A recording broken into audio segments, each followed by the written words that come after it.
you, Professor. Yeah, I think it's like the tip and trick is that to have some manageable chaos rather than to let the chaos run freely, right? Yeah, I think it's a little bit That's trick that I exactly learned right. today. Yeah, Yes, and then exactly right. yeah, and another questions I have regarding to the affordability to handle risk. I think like some risk we can manage, but still to some company, is still business loss. I guess that how would we encourage or motivate people to go ahead and embrace the task and the failure, and then reaching somewhere that we can achieve the goal. So I think this is something can send a message to organizations that don't be afraid of a little failure, but it's a learning process. But I don't know if it's something relevant to that kind of changing mindset or not. Yeah. So, so there are a few different ways that we can manage risk in innovation when we think about it. So first of all, one of the best ways to manage risk, and you started by asking about design thinking and a little bit about inside the box. So design thinking merged with inside the box is an excellent way to manage risk. And why is it that way? Because design thinking, what it does is it tries to preach that you think like designers. Think like somebody who constantly looks outside externally at the way people interact with your product or with your offering or with your service. You're constantly looking externally to try to identify what the problems are or what the areas are which will make your innovation most impactful. So when you look externally, you always run the risk of not knowing how to do it in a very affordable way because you're not basing your solution on your existing resources. You're basing it on what you identify as the needs of somebody that's out there. And the more you go outside what your organization knows to do or what your organization is doing right now, the more risky it is because you're not tapping into your existing resources in order to make that happen. You're looking externally and you're asking the market to do something for you. And that's always less affordable. Now, when you bring systematic inventive thinking into that process of design thinking, systematic inventive thinking talks about inside the box innovation. It's brought the news to the world that true, impactful, transformational innovation is that which happens by utilizing your existing resources in ways that you've never imagined before. So inside the box begins with a fundamental principle that's called the closed world condition. The closed world condition says that not all, the closed world condition says that the most successful innovations across category and across industry that can be identified are those that utilize an organization's existing resources in new ways that they've never imagined before. The thinking differently, the creative thinking is about how to utilize what I already have in new ways. It's not how do I create new things based on insights that I have from the outside. And so the merger of design thinking and systematic inventive thinking is basically what allows you to do low risk but high impact innovation. Through design thinking, you identify what are those areas that can be impactful for your organization. And through systematic inventive thinking, you find the most efficient and effective ways to create solutions that capitalize on those promising spaces. And so if you're utilizing what you already have, it's a very responsible way to go about innovation. If you match that to areas and insights that you've already identified through design thinking, then you know that you're creating great solutions and efficient solutions in spaces, in places where there is high potential. That also impacts the back end. So if you're talking about now I go to market with something new and I'm testing it in the market, so in my prototyping and testing stages of design thinking, we also want to start small but think big. So we want to test something very small. We want to test the essence of our innovative solution through a test, learn from it quickly. We're not risking a lot because we've done both small scale and we're utilizing our existing resources like systematic inventive thinking tells us to do. It's low risk, we're learning from it, and little by little we're scaling up. So you create some value with your first iteration, and then you create more value and more value as you keep going and scaling up. And that's also a very important element of how are you applying inside the box at the back end of the innovation process of design thinking also at the same time. So you're doing the merger of those two types of methodologies of design thinking and systematic inventive thinking is what makes the innovation process less risk and still high impact. Professor Stern, related to that, so earlier you said that the three things are important: you think differently and then act differently, right? But normally, organizations, from the leadership standpoint, I do see that a lot of my friends and my colleagues also see the same and act the same most of the time, and then the way for them to be, and then we always under this pressure of achieving more with less resources, right? How do we persuade? And then we do have a tendency because of that. We do have a tendency. Hey, the grass is greener on the other side of the mountain, and then maybe acquiring a new company or acquiring new skills or bring on new resources is a way to change and make the transformation process faster. So how do we decide?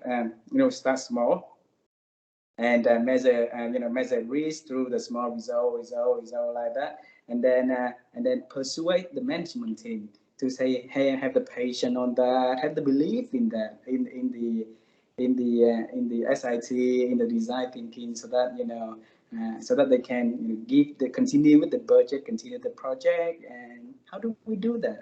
How did you do that? So first of all, what is very important to remember, routine is important to maintain business. So if somebody ever comes to an organization and says, I need you to be thinking creatively and innovatively all the time, and that's the point of building an innovation culture, they're driving you down the wrong road. Most of the time, you should not be thinking differently. You should be doing exactly the same thing you've always been doing, because that's what made you successful. And so most of the time, you should be doing the usual work. You only apply innovation at points in time when you've consciously decided that it's important to do so.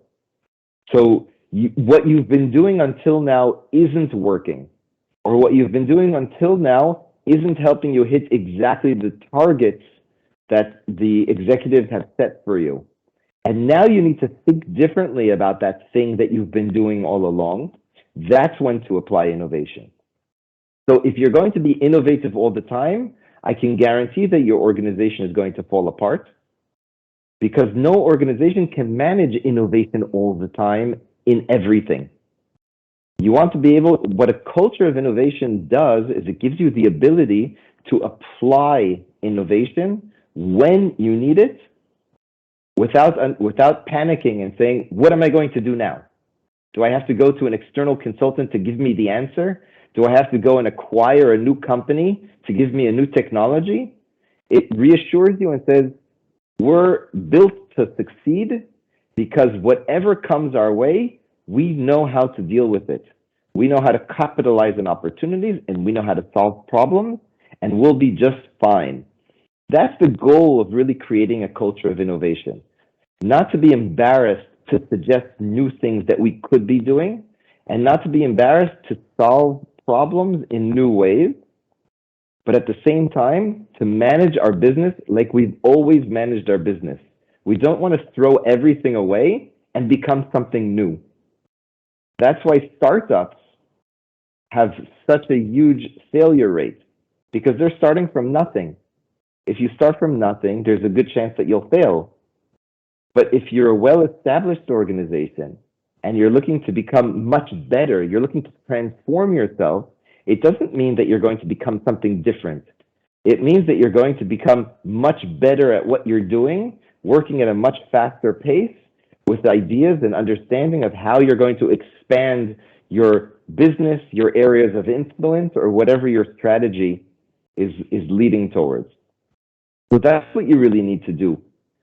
You need to do your usual in the most efficient way possible, and know that at any given point in time, when you have to pivot, when you have to change, when something comes up that says you should be innovating right now, you can do that because of these three tracks, because you've shown that it's worked for you, that you have results, because you have the skills in-house and you know exactly what you should be doing and how you should be doing it, and because you have the structures that are telling you when to apply innovation versus when to just do the usual business, as well as when you have an innovative project, which by definition is going to be different from the way you usually manage projects.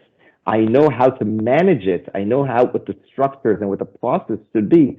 I know how to manage innovation internally and not just let it be chaotic. So it's chaos within the structure. And if you have those three elements, if you have those three tracks and you have the muscle in your organization around those three tracks, you'll be an innovative organization. Thanks, Professor Stern. I think do you think it's more benefit for a company who is more product oriented or market oriented in order to have that kind of design thinking? Because there's a lot of that is to improve the routine, right? Like you said, it's a bit doing more to a routine. So a lot of company having that kind of product orientations way, and some is kind of move forward for a little bit market orientations and looking for the market demand, market insights to change. How would you think is more benefit? I don't think it's the it's the right question or not, but just throw it out there. Yeah. Yeah. So I think that and as I mentioned earlier, I think that every individual, every ecosystem, and every organization, not just the business, should have that ability to be innovative. Because every structured organization, whether you're a government office, an NGO, or a company, you're already managing processes. Otherwise, you wouldn't be an organization. That's what an organization is. It's an organized group of certain acts and teams. And so you have work processes that usually work for you.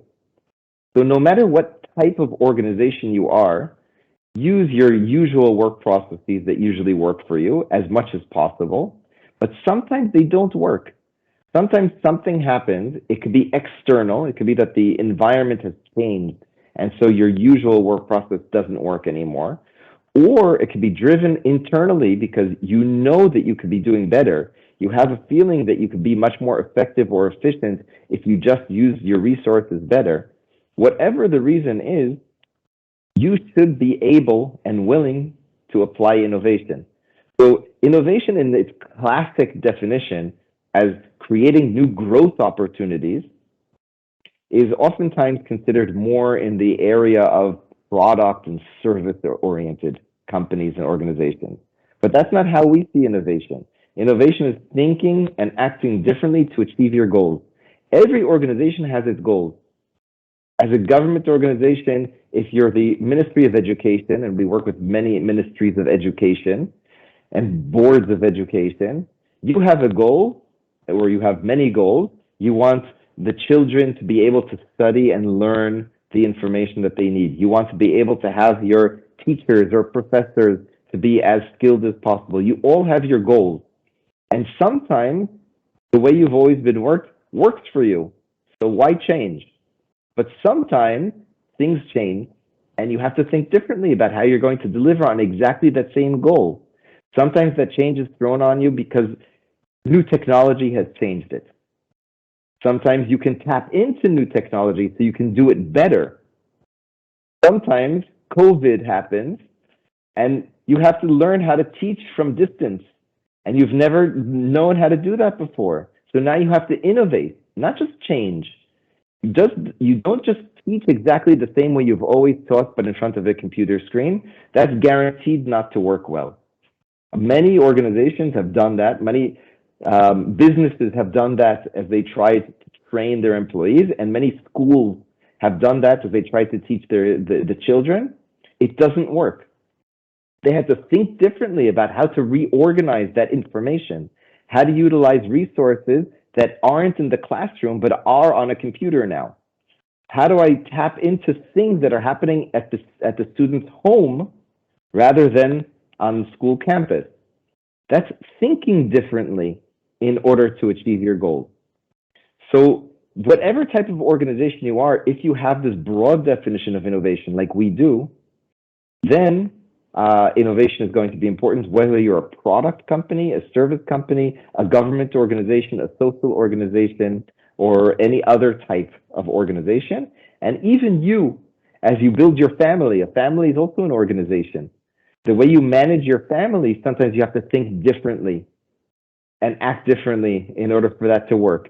If you have to start working from home because of COVID, you had to think differently and act differently in order to do that. As your children grow up, the dynamics of the family change. You can't keep doing the same things that you've always been doing in order to achieve the goals that you have set for how your family is going to look and how it's going to stick together for the long term, how it's going to be self-sustaining for the long term, how it's going to stay together. So all these different things you have to think differently and act differently about in order to achieve your goals. That's where innovation applies. It has nothing to do with products or services. It has to do with your perception of what innovation is all about. Thank you, Professor Stern. I think that we can go to the last questions, and then for today, that was the thing that you mentioned about sustaining culture, right? And so, in average, how long if a company would want to use an outside consulting company to come in and build the innovative culture, and how long would it take them from building that culture going to the sustaining culture? Depending on the size of the organization, these processes can take shorter or longer. So on organizations that we work with that have hundreds of thousands of employees, it of course takes longer because by the time you scale up to an entire culture and practice of organization of innovation everywhere, it takes longer. When we work with smaller companies, it takes less time. But in all of these cases, we see that there are three main stages. And in each of those stages, you need to apply all three of these tracks: the results, the skills, and the structures. At the first stage, you're almost completely dependent on a consultant. There's no way around it because you have to have the best practices of what are the right structures. You have to have the best practices of what are the right methodologies to teach and train people in. And you have to be able to show results quickly. And in order to show results quickly, it's usually helpful to have world experts come in and help you develop those results as quickly as possible. So in the first stage, on an average-sized organization that we work with, that it's usually about 30,000 employees, we're talking about usually about a 3-year process. In the first year, you're dependent on the consultant.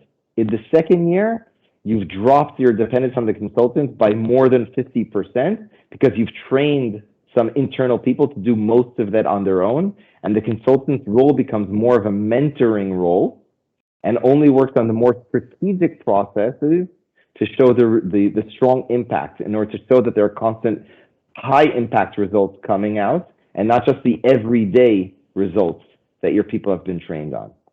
And by the third year, the external consultant is almost completely scaled out, faded out of the process, and is only there every once in a while when there's turnover in the organization and you need to train a few more people and you need to make sure that you have enough people there with the right skills because you already have the structures in place.